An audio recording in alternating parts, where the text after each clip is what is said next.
नमस्कार, मी यामिनी महामुणकर. हितगुजमध्ये तुम्हा सगळ्यांचं स्वागत. तुम्ही आतापर्यंत अनेकांच्या पायावर फुगीर, गुंतागुंत झालेल्या रक्तवाहिन्या पाहिल्या असतील. पण त्या रक्तवाहिन्याच म्हणजेच व्हेरिकोज व्हेन्स. ह्या व्हेरिकोज व्हेन्सकडे दुर्लक्ष केल्यामुळे भविष्यात अनेक गंभीर परिणामांना तोंड द्यावं लागू शकतं. त्यामुळे त्यावर वेळीच उपचार करणं अत्यंत गरजेचं आहे. व्हेरिकोज व्हेन्सवर होमिओपॅथीमध्ये कोणकोणत्या उपचार पद्धती आहेत हे आज आपण जाणून घेणार आहोत आणि यावर मार्गदर्शन करण्यासाठी आपल्यासोबत आहे डॉक्टर संतोष इनामदार सर. आपल्या स्टुडिओमध्ये आलेला आहे. डॉक्टर, आपलं मनापासून स्वागत आहे. नमस्कार. नमस्कार. डॉक्टर संतोष इनामदार हे गेल्या 10 वर्षांपासून नम्मा होमिओपॅथीमध्ये तज्ज्ञ होमिओपॅथी कन्सल्टंट, व्हेरिकोज व्हेन्स स्पेशलिस्ट म्हणून कार्यरत आहेत. आज ते आपल्यासाठी क्रॉनिक आजारांपैकी एक महत्त्वाचा आजार म्हणजेच व्हेरिकोज व्हेन्स यावर मार्गदर्शन करणार आहेत. लोकांमध्ये होमिओपॅथीविषयी जागरूकता निर्माण करणं, त्यांना होमिओपॅथिक उपचारांकडे प्रोत्साहित करणं आणि होमिओपॅथिक कॅम्प, व्याख्यानं आयोजित करून क्रॉनिक आजारांनी त्रस्त असलेल्या रुग्णांना उपचार देणं हेच त्यांचं उद्दिष्ट आहे. डॉक्टर इनामदार यांनी नम्मा होमिओपॅथीच्या immunogenic miasmatic 6th generation homeopathic फॉर्म्युलेच्या माध्यमातून अनेक रुग्ण यशस्वीरित्या बरे केलेले आहेत. तर नम्मा होमिओपॅथी कशा पद्धतीने कार्य करत आहेत हे देखील आपण जाणून घेणार आहोत. सर, आजचा विषय अत्यंत महत्त्वाचा आहे, व्हेरिकोज व्हेन्स. आणि आपण पाहतोय की सध्या दिवसेंदिवस व्हेरिकोज व्हेन्सच्या रुग्णांमध्ये खूप वाढ बघायला मिळते. अनेकांच्या पायावर मागच्या बाजूने वगैरे व्हेरिकोज व्हेन्स बघायला मिळतात. पण त्याबाबत इतकी जनजागृती झालेली नाहीये. त्यामुळे लोकांना असं वाटतं की काही नाही, हे काही काळापुरतंच आहे, नंतर ते बरं होऊन जाईल असं वाटतं. त्यामुळे अगदी सोप्या शब्दामध्ये तुम्ही सांगा की व्हेरिकोज व्हेन्स म्हणजे नेमकं काय? साधारणतः कसं असतं की व्हेरिकोज व्हेन्स हा आपला सर्क्युलेटरी डिसऑर्डर आहे, म्हणजे आपल्या रक्तवाहिनीला झालेला आजार आहे. जनरली काय असतं की आपल्या शरीरामध्ये 2 प्रकारच्या रक्तवाहिन्या असतात. एक असते शुद्ध रक्तवाहिनी आणि दुसरी असते अशुद्ध रक्तवाहिनी. शुद्ध रक्तवाहिनीचं काम काय असतं की हृदयापासून खाली पायांना रक्तपुरवठा करणं. अशुद्ध रक्तवाहिनीचं काम काय असतं की पायातलं रक्त हृदयाकडे घेऊन जाणं, तिथे प्युरिफाय करणं आणि परत बॉडीमध्ये मिक्स करणं. हा व्हेरिकोज व्हेन्स नावाचा जो आजार असतो हा आपल्या अशुद्ध रक्तवाहिनीला होतो. म्हणजे थोडक्यात काय होतं तर त्याच्यातले वॉल्स खराब होतात, त्याच्यामधल्या नसा वॉल्स खराब झाल्यामुळे नसांमध्ये जाडी वाढत जाते आणि वेन्स डायलेट होतात आणि तिथून आपल्याला व्हेरिकोज व्हेन्स सारखा आजार उद्भवतो. पण जनरली आपल्याला काय पाहायला मिळतं की ही व्हेरिकोज व्हेन्स सारखा आजार जनरली दुर्लक्षित केला जातो आणि त्याच्याकडे बऱ्यापैकी लक्ष न दिल्यामुळे, ओव्हरलुक केल्यामुळे त्याची गंभीर परिणाम आपल्याला भोगावे लागतात. तुम्ही खूप चांगल्या पद्धतीने एक्सप्लेन केलं की व्हेरिकोज व्हेन्स म्हणजे नेमकं काय आणि खूप गंभीर आहे तसा आजार. फक्त आपण वेळीच उपचार केला तर त्यातून मुक्तता ही नक्कीच होऊ शकते. डॉक्टर, आपल्याला कसं ओळखायचं? काही सामान्य लक्षणं दिसतात का व्हेरिकोज व्हेन्सची? आणि ही लक्षणं समजून घेण्याआधी काही स्टेजेस देखील असतात का? आणि व्हेरिकोज व्हेन्स बद्दल सर अनेक गैरसमज आहे. जसं मी सुरुवातीलाच म्हटलं की हा आजार अनेकांना वाटते आपोआपच बरा होईल. हा देखील एक मोठा गैरसमज आहे. असे गैरसमज देखील आहेत. यावर तुम्ही काय सांगाल? अगदी तुम्ही विचारलेला प्रश्न अगदी करेक्ट आहे की जनरली काय होतं की व्हेरिकोज व्हेन्सला सिरियसली घेतलं जात नाही. स्टेजेस अनुसार त्याचे गैरसमज होत राहतात. ते मी तुम्हाला सांगतो. सुरुवातीला जेव्हा त्याचे साईन सिम्पटम्स दिसतात, तो पहिला सर्वात प्रथम साईन सिम्पटम्स असतात, त्याला म्हणतात स्पायडर व्हेन्स. स्पायडर व्हेन्स जनरली कुठे दिसतात? तुमच्या पायांवर किंवा मांड्यांवर किंवा आपल्या पिंढऱ्यांच्या मागच्या बाजूला स्त्रियांमध्ये जास्त प्रमाणात दिसतात. मग ह्याच्यामध्ये काही सिम्पटम्स नसतात. त्याच्यामध्ये जनरली काय होतं, त्याच्याकडे ओव्हरलुक केलं जातं. ओव्हरलुक म्हणजे काय होतं तर आपल्या शरीरावर किंवा मी खूप काम करते त्याच्यामुळे माझ्या पायावर शिरा दिसत असतील असं समजलं जातं. नंतर परत काय होतं की माझी स्किन खूप फेअर आहे, त्याच्यामुळे तिथे गैरसमज होऊन मग त्याच्याकडे दुर्लक्ष केलं जातं. मग असे स्पायडर व्हेन्स जेव्हा दुर्लक्ष केले जातात तेव्हा त्याची दुसरी स्टेज येते, म्हणजे त्याला म्हणतात डायलेटेड व्हेन्स. म्हणजे त्याच्यातलं रक्त वाढतं, त्याच्यामध्ये डायलेटेशन होतात आणि खूप मोठ्या मोठ्या शिरा दिसतात. मग एवढ्या मोठ्या शिरा दिसतात तरीही त्याच्यामध्ये गैरसमज असा होतो की त्याला पेन्स नसतात. त्याच्यामुळे आपल्याला त्या पेशंट्सला वाटतं की आपण झोपल्यानंतर ते नॉर्मल होतात आणि मग उठल्यानंतर परत दिसतात, मे बी मला काही त्रास नसेल म्हणून तिथेही त्या डायलेटेड स्टेजच्या वेनमध्ये सुद्धा आपण थोडंसं दुर्लक्ष करतो. पण थर्ड मात्र इम्पॉर्टंट स्टेज असते, त्याचं नाव आहे एक्झिमॅटस कंडिशन. एक्झिमॅटस कंडिशन म्हणजे काय तर तिथे थोडासे तुमचा रंग काळा पडायला चालू होतो. जे डायलेटेड वेन्स असतात त्याचा इफेक्ट स्किनवर दिसायला चालू होतो. म्हणजे जेव्हा स्किनवर दिसतो त्याच्यामध्ये काळे डाग येतात, मग त्याच्याला खाज सुटते, पाय दुखतात, पायांमध्ये सूज येते, पायांमध्ये हेवीनेस येतो. येतो, खूप उभा राहिल्यानंतर पेन्स वाढतात. मग ह्या स्टेजमध्ये पेशंट कॉन्शियस बनतात, पण डॉक्टरना दाखवायची त्यांची इच्छा असते. पण इथे एक मोठा गैरसमज होतो की ते स्किनचा काहीतरी आजार असेल, आपल्यामध्ये कशाची तर कमतरता असेल असं म्हणून आपण ट्रॉपिकल वरून औषधं लावणं, क्रीम्स लावणं असं करून दुर्लक्ष केलं जातं. पण चौथी स्टेज त्याच्यानंतर जी उद्भवते त्याला अल्सरेशन स्टेज म्हणतात. हे अल्सरेशन स्टेज म्हणजे काय, जखम होते. एकदा जखम झाली की त्याच्यातून पाणी गळतं, त्याच्यामध्ये पस येतो, मग इन्फेक्शन होतं, पाय जड येतात, पाय दुखतात, अगदी म्हणजे त्या पेशंटला चालता येत नाही. म्हणजे ह्याच्यामध्ये त्या अल्सरेटिव्ह स्टेजमध्ये खूप काही बदल होतात. जनरली काय होतं, ह्या स्टेजमध्ये सुद्धा पेशंटला असं वाटतं की आपली ही जखम जी झालेली आहे ही जखम आहे, आपण त्याला ड्रेसिंग करून बरं करू शकतो. अगदी 3-3 महिने 6-6 महिने पेशंट ट्रीटमेंटने आणि ड्रेसिंग करत राहतात, पण ह्या ड्रेसिंगने ते बरे होत नाहीत. त्याच्यामुळे हे अल्सरेशन स्टेज आहे, हे व्हेरिकोज वेन्सशी रिलेटेड आहे, हे कळायला सुद्धा 6 महिने जातात.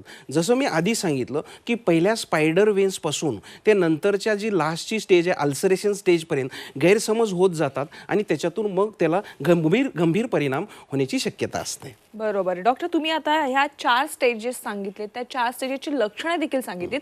मला प्रेक्षकांना सांगायचं, प्रेक्षक हो, 4 स्टेजेसमधले जे पहिले स्टेज जे डॉक्टरांनी सांगितलेले त्या स्टेजची तुम्हाला लक्षणं दिसली तर लगेचच डॉक्टरांशी संपर्क साधा आणि डॉक्टरांचा सल्ला घ्या. तसंच आजचा हा कार्यक्रम आपण लाईव्ह घेतोय. व्हेरिकोज वेन्स विषयी तुमच्या मनात जर काही प्रश्न असेल तुम्ही थेट डॉक्टर संतोष इनामदार यांच्याशी बोलू शकता, त्यांना तुमचे प्रश्न विचारू शकता. सर, तुम्ही ही लक्षणं सांगितलीत, गैरसमज देखील सांगितलेत, पण सर व्हेरिकोज का होतं, नेमकं व्हेरिकोज वेन्सचा त्रास नेमका का होतो, त्याची काही कारणे आहेत का?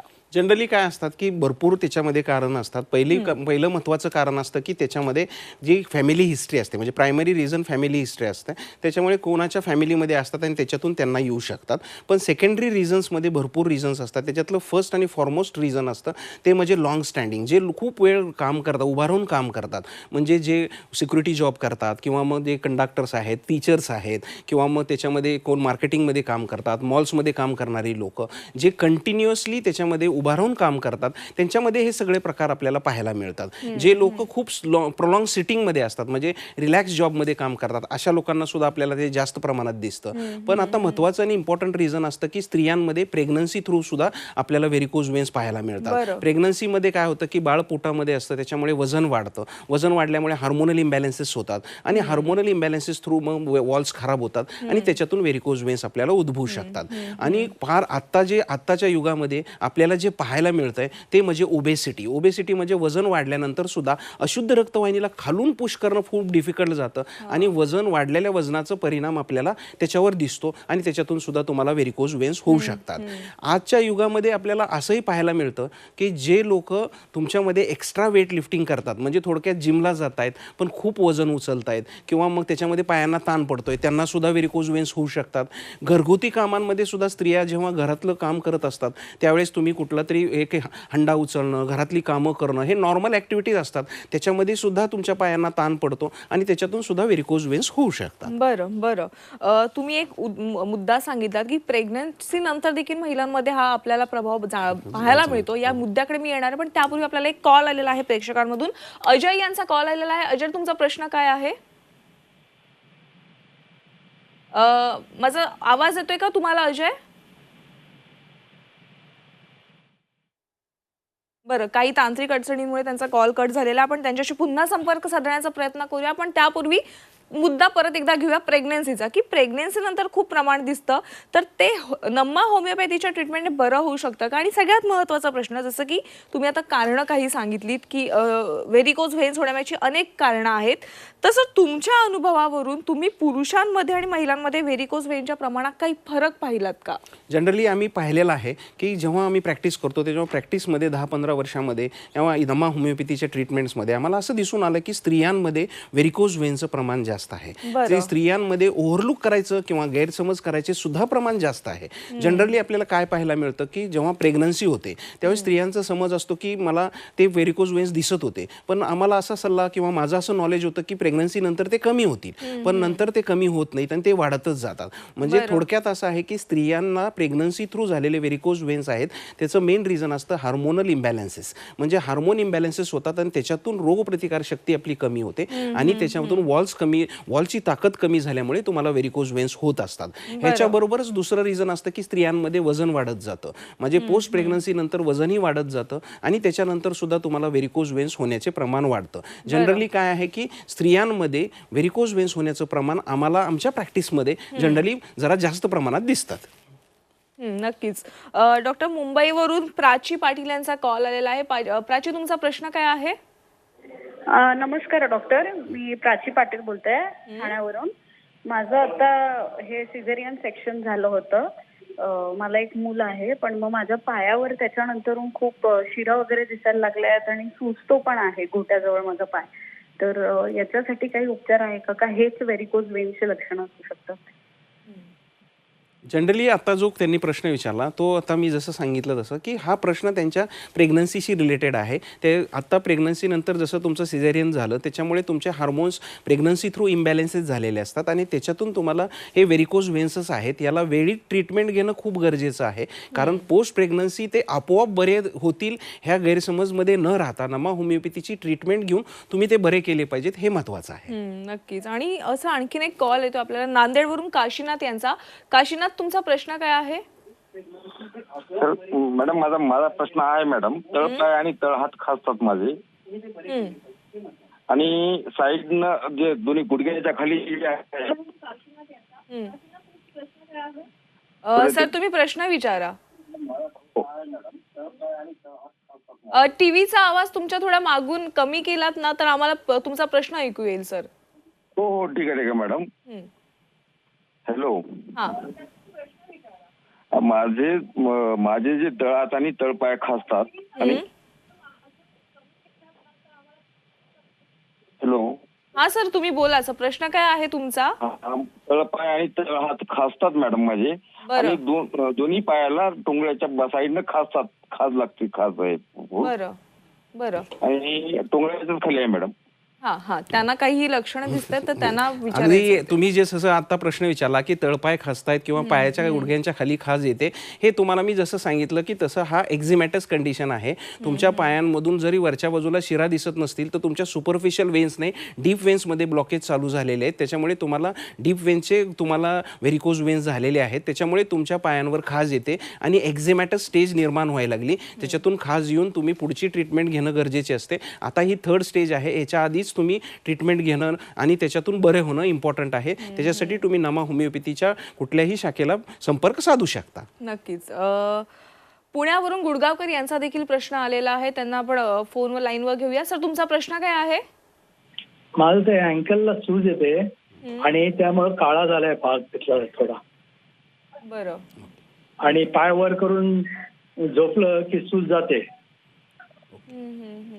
सर, आता तुम्ही जसं सांगितलं की बाबा अँकलच्या जागेला सूज येते किंवा तिथे काळं पडलं आहे, तर याचा अर्थ काय आहे की तुम्हाला व्हेरिकोज वेन्स आहेत आणि व्हेरिकोज वेन्सची ही थर्ड स्टेज म्हणजे तुमच्या पायावर काळे डाग पडायला चालू झालेत. म्हणजे थोडक्यात तुमचे वेन्स वर ब्लॉक झालेत म्हणून तुम्हाला खाली तसं दिसतं आहे. तर ह्याच्यामध्ये पाय वर केल्यानंतर किंवा झोपून उठल्यानंतर तुम्हाला त्याच्यामध्ये नॉर्मल पोझिशन दिसते, पण जेव्हा तुम्ही वर्किंगला चालू करता त्यावेळेस तुम्हाला त्या वर्किंगमध्ये परत तुम्हाला ती स्टेज येते. म्हणजे थोडक्यात ही स्टेज ती थर्ड स्टेज आहे, ज्याच्यामध्ये तुम्हाला प्री अल्सरेटिव्ह स्टेज म्हणतो आपण. हेच काळसरपणा तुम्हाला परत पुढे जाऊन अल्सर देऊ शकतो. ह्याला वेळीत थांबवणं गरजेचं आहे. त्याच्यासाठी तुम्ही नमा होमिओपॅथीची immunogenic miasmatic 6th generation homeopathic treatment घेऊ शकता आणि याच्यातून तुम्ही तुमचे व्हेरिकोज वेन्स आणि हे काळसरपणा पूर्णपणे बरे करू शकता. नक्कीच. सर, तुम्ही आता जो उल्लेख केलात की immunogenic miasmatic 6th generation homeopathic formula काय आहे हे जाणून घेणार, पण त्याआधी आणखीन एक आपल्याला कॉल होतोय मुंबईहून राहुल यांचा. राहुल, तुमचा प्रश्न काय आहे? मॅडम नमस्कार. ऍक्च्युली सेम प्रॉब्लेम मला माझ्या पायांना मागच्या 3 वर्षापासून जाणवतोय. बरं. त्याच्यात सरांशी विचारायचं होतं. एक वेळेस माझं लेझर ऑपरेशन पण झालंय, तरी पण तो तसंच आहे माझ्याकडे सेम. ओके. सो आता तुम्ही जो प्रश्न विचारला हा प्रश्न बऱ्याच जणांना पडतो की बाबा ऑपरेशन केल्यानंतर सुद्धा मला व्हेरिकोज वेन्स आहेत.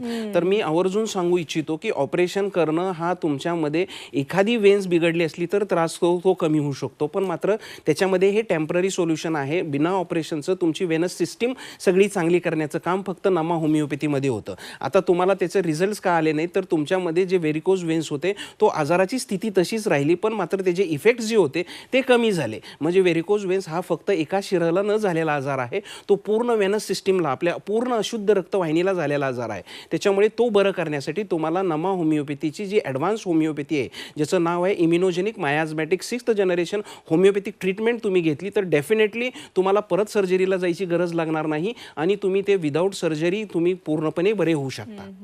सर, आता सध्याच्या घडीला आपल्या प्रेक्षकांना हाच प्रश्न पडला असेल की तुम्ही जो फॉर्म्युलाचा वारंवार उच्चार करताय ती नेमकी ट्रीटमेंट काय आहे, जी नम्मा होमिओपॅथीचा well research immunogenic miasmatic 6th generation homeopathic formula आहे, याविषयी सांगा. काय आहे हे नेमकं? नमा होमिओपॅथीने एक अनोखा फॉर्म्युला म्हणजे थोडक्यात काय केलं, इम्युनोजेनिक मायाझमॅटिक 6th जनरेशन हा फॉर्म्युला तयार केलेला आहे, जो वेल रिसर्च्ड आहे, वेल टेस्टेड आहे. आणि अशा माझ्या अंडरमध्ये म्हणजे मी जेवढे पेशंट्स पाहिलेत, कितीतरी पेशंट्स व्हेरिकोज वेन्सचे माझ्याकडून बरे झालेत. नमा होमिओपॅथीच्या ह्या स्पेशल फॉर्म्युल्याने कितीतरी लोकांचं ऑपरेशन्स कमी झालेत. ज्या लोकांमध्ये फिअर होतं, ऑपरेशन म्हणलं की पहिल्यांदा व्यक्ती घाबरतात आणि त्यांना असं वाटतं की आपलं ऑपरेशन म्हणल्यानंतर थोडंसं ते नको आहे, पण असे पेशंट्स आमच्याकडे आल्यानंतर सुद्धा हॅपी स्टेटमध्ये जातात. आता युजली काय असतं की इम्युनोजेनिक म्हणजे काय असतं, तर इम्युनोजेनिकचा हा म्हणजे काय की आम्ही प्रत्येक पेशंटची इम्युन सिस्टीम चांगली करतो. इम्युन सिस्टीम चांगली करणं म्हणजे काय की त्याची रोगप्रतिकारक शक्ती चांगली करणं. म्हणजे थोडक्यात काय की प्रत्येकाच्या आजार स्थितीला लढण्यासाठी त्याची एक देवाने दिलेली एक इनहेरंट इम्युनिटी असते. ते सेल्स आम्ही चांगले करतो, त्या सेल्सवर आधारित असणारी औषध प्रणाली आम्ही तयार केली, म्हणून त्याचं नाव आहे इम्युनोजेनिक. मायाझमॅटिक म्हणजे काय असतं, तर प्रत्येक आजाराच्या कारणास्तव त्याला एक रूट कॉज असतो. रूट कॉज म्हणजे काय, तर कारण काय आहे. तसं होमिओपॅथीमध्ये सोरा, सायकॉसिस, सिफिलिस असं एक मेजर त्याच्यामध्ये विश्लेषण असतं, त्या पद्धतीनं आम्ही पाहतो. त्याच्यानंतर 6th जनरेशन म्हणजे काय असतं, तर हे जे आजचं युग दिसतंय तुम्हाला, हे सगळं 6th जनरेशन युग आहे. या युगात काय आहेत की जे आजार 80 मध्ये व्हायला हवेत ते आता 40 मध्ये येत आहेत, जे 40 मध्ये होते ते आता 20s मध्ये दिसत आहेत. म्हणजे थोडक्यात काय दिसतंय, तर आपल्याला ह्या लाईफस्टाईलमुळे हे नाना प्रकारचे विषाणू येत आहेत आणि मग ह्या अशा लाईफस्टाईलचा, ह्या विषाणूंचा अभ्यास करून, प्रॉपर संशोधन करून, रिसर्च करून हा तयार केलेला फॉर्म्युला आहे, ज्याचं नाव आहे immunogenic miasmatic 6th generation homeopathic treatment. या ट्रीटमेंटद्वारे आम्ही व्हेरिकोज वेन्सची सर्जरी तर अवॉइड करू शकतो, पण मात्र पेशंटला एक आनंदी आणि हॅपी लाईफस्टाईल सुद्धा देऊ शकतो. नक्कीच. सर, व्हेरिकोज वेन्स आणि शस्त्रक्रिया म्हणजेच ऑपरेशन्स हे एक जुळतं मिळतं असं समीकरण तयार झालंय. तर डॉक्टर, शस्त्रक्रियेबद्दल ऐकल्यावर सगळेच जण घाबरून जातात, पण नम्मा होमिओपॅथी ऑपरेशन मध्ये न करता, हे ऑपरेशन न करता व्हेरिकोज वेन्सवर उपचार होऊ शकतात का? अगदी थोडक्यात सांगा. अगदी जनरली काय आहे की नमा होमिओपॅथीमध्ये विदाऊट ऑपरेशन, विदाऊट सर्जरी सुद्धा आपण व्हेरिकोज वेन्स बरे करू शकतो. जनरली काय पाहायला मिळतं की जेव्हा एखाद्या व्यक्तीला ऑपरेशन सांगितलं तर त्याला चिरफाड नको असते, पहिल्यांदा व्यक्ती घाबरतो. मग त्याच्यामध्ये अशा वेळेस काय होतं की त्याला ऑपरेशनची स्टेज एकदम अचानकपणे दिसल्यामुळे त्याच्या मागचं कारण असतं की त्यांनी पहिली, दुसरी, तिसरी अशा हे जे स्टेजेस असतात, जसं मी आधी सांगितलं, त्याच्याकडे दुर्लक्ष केल्यामुळे ऑपरेशन स्टेज आलेली असते. मग ऑपरेशन स्टेज नको असेल तरी सुद्धा नमा होमिओपॅथीची जी आमची immunogenic miasmatic 6th generation treatment आहे, ह्याने आपले व्हेरिकोज वेन्स बरे होऊ शकतात. आता जनरली व्हेरिकोज वेन्सचा हा जो आमचा स्पेशल फॉर्म्युला आहे, हे ऑपरेशन न करता कसा काम करतो, तर आपले जे वॉल्स असतात, म्हणजे जे झडपा आहेत, त्याच्यातली इफिकेसी अँड स्ट्रेंथ म्हणजे त्याच्यातली ताकद वाढवणं, ब्लड पुश करणं, तुमची जी वेन्सची इलॅस्टिसिटी हरवली ती इलॅस्टिसिटी परत मेंटेन करणं, म्हणजे थोडक्यात काय तर आपलं सर्क्युलेशन नॉर्मल करणं, आपली पूर्ण वेनस सिस्टीम नॉर्मल करायचं, जे नमा होमिओपॅथीच्या ट्रीटमेंटने होऊ शकते आणि त्याच्यातून तुम्ही व्हेरिकोज वेन्स फ्री बनू शकता. बरं सर, सगळ्यात महत्त्वाचा प्रश्न की आता अनेक रुग्ण असे आहेत जे व्हेरिकोज वेन्सने त्रस्त झालेले आहेत, असे रुग्णांनी कशा पद्धतीने काळजी घ्यायची आणि व्हेरिकोज वेन्स होऊ नये यासाठी कशा पद्धतीने काळजी घ्यायची, अगदी थोडक्यात सांगा. तर जनरली काय होतं की व्हेरिकोज वेन्स झाल्यानंतर किंवा व्हेरिकोज वेन्स न होण्यासाठी काही पथ्य म्हणजे थोडक्यात काही प्रिकॉशन्स घ्यायला हवेत. आपण जनरली वॉकिंग, स्विमिंग, सायकलिंग तिन्हीपैकी कुठलीही एक एक्सरसाइज करू शकता, पण जनरली वॉकिंग इझी असतं, त्यामुळे सर्वांनी केलं तर ते बरं पडतं. पण आता ह्याच्यामध्ये दुसरा प्रकार असा असतो की किती वॉकिंग करायला पाहिजे जेणेकरून आपल्या बॉडीतलं सर्क्युलेशन नॉर्मल राहील. पण युजली काय होतं की 2 मैत्रिणी किंवा 2 मित्र युजली ते 1-2 राऊंड चालतात. मग त्याच्यामध्ये कसं असतं की त्याचं कॉन्स्टिट्यूशन वेगळं आहे, आपलं कॉन्स्टिट्यूशन वेगळं आहे. आपल्याला जे सोचतं आहे, ज्याच्यामध्ये आपल्याला बेटरमेंट वाटते तेवढंच चाललं पाहिजे, म्हणजे जेणेकरून आपलं बॉडीचं सर्क्युलेशन चांगलं राहिलं पाहिजे. त्याच्याबरोबर काही गोष्टी अशा असतात की बाबा काही लोकांमध्ये बूट, चप्पल, सँडल्स जे असतात त्याला इनबिल्ट हाईट नसली पाहिजे, म्हणजे थोडक्यात काही तर त्याची टाच नसली पाहिजे. टाच असेल तर मग तुम्हाला व्हेरिकोज वेन्स होण्याचे चान्सेस जास्त असतात. मग हाय हिल्स घालणं किंवा मग बूटच्या टाचचं प्रमाण जास्त असणं, मग त्याच्यामध्ये तुम्हाला व्हेरिकोज वेन्सचे चान्सेस जास्त असतात. त्याच्यानंतर काही केसेसमध्ये आपल्याला असंही दिसून आलंय, tight clothing round your heap, म्हणजे कमरेभोवती खूप टाईट बांधायची काही लोकांना सवय असते, बेल्ट खूप टाईट बांधणं, अंडरगार्मेंट्स खूप टाईट ठेवणं. मग अशा वेळेस जर तुम्ही ते कमरेला खूप टाईट बांधलं तर खालून ब्लड पुश होत नाही, आणि ब्लड पुश नाही झालं तर तुम्हाला व्हेरिकोज वेन्स होण्याचे चान्सेस असतात.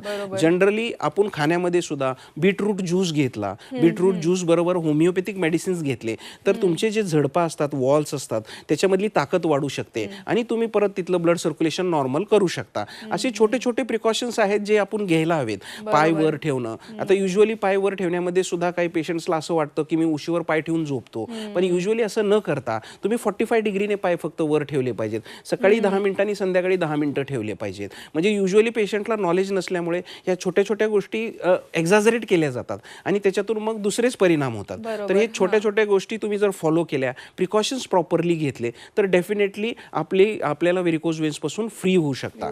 पण ह्याच्यामध्ये एक इम्पॉर्टंट गोष्ट असते की प्रत्येकाने आपल्या व्हेरिकोज वेन्सच्या बाबतीत आपली इम्युनिटी आणि रेजिस्टन्स पॉवरकडे सुद्धा लक्ष दिलं पाहिजे. नक्कीच, म्हणजे तुम्ही जे हे काही मुद्दे सांगितले यांच्याकडे जर गांभीर्याने पाहिलं आणि व्यवस्थित काळजी घेतली तर नक्कीच व्हेरिकोज वेन्सचा धोका कोणालाही होणार नाहीये.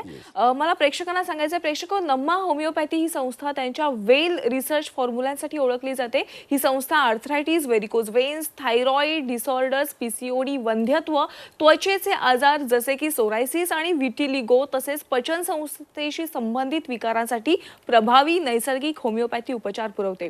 सध्या नम्मा होमिओपॅथी महाराष्ट्र आणि कर्नाटकमध्ये 21हून अधिक शाखांसह कार्यरत आहे. महाराष्ट्रातील शाखा आहेत दादर, ठाणे, पुणे, नाशिक, नागपूर, छत्रपती संभाजीनगर, नांदेड, सोलापूर आणि कोल्हापूर येथे, तसंच अकोला येथे देखील त्यांची एक शाखा आहे. सर, आज तुम्ही झी 24 तास मध्ये आलात आणि व्हेरिकोज वेन्स या विषयावर योग्य मार्गदर्शन केलं, त्याबद्दल आपले मनापासून आभार आहेत. धन्यवाद. धन्यवाद. हितगुजमध्ये वेळ झाली आज इथेच थांबण्याची. त्याच्या घडामोडींसाठी तुम्ही पाहत राहा झी 24 तास.